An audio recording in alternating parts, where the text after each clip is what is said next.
Huwag hayaang lumakas ang mga kontrabida sa Senado. Sabi sa awit 148, huwag mong ipagkaloob, o Panginoon, ang mga nasa ng masama. Huwag mong hayaang magpatuloy ang kanyang masamang pakana, baka sila'y magmalaki. Ibig sabihin, dapat nating pigilan ang mga taong gumagawa ng masama, lalo na kung sila ay nasa kapangyarihan. Paano natin ito makikita sa mga senador na pro-Duterte? Sila ang mga senador na sumusuporta kay Duterte at sa kanyang mga patakaran tulad ng war on drugs. Ang sabi nila, ginagawa nila ito para sa kapakanan ng bansa. Pero dapat tayong magtanong, ang mga patakaran ba nila ay nagdudulot ng pagdurusa at kawalan ng katarungan? Sila ba ay nagsisinungaling o nagtatago ng katotohanan para protektahan ang kanilang mga kaalyado? Sila ba ay sumisira sa demokrasya para manatili sa kapangyarihan?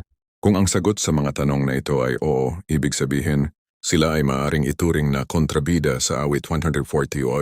Kaya dapat tayong maging mapanuri at huwag hayaang lumakas ang mga taong gumagawa ng masama. Dapat nating ipaglaban ang katarungan at ang kapakanan ng ating bayan. Manalangin po tayo, mahal na Panginoon. Sa iyo po kami lumalapit para sa mga senador na may mabuting puso. Hinihiling po namin na bigyan mo sila ng lakas at tapang para makapaglingkod sila ng tapat sa aming bayan. Ilayo mo po sila sa mga tukso, sa mga taong gumagawa ng mali, at sa mga balak na makakasama sa aming bayan.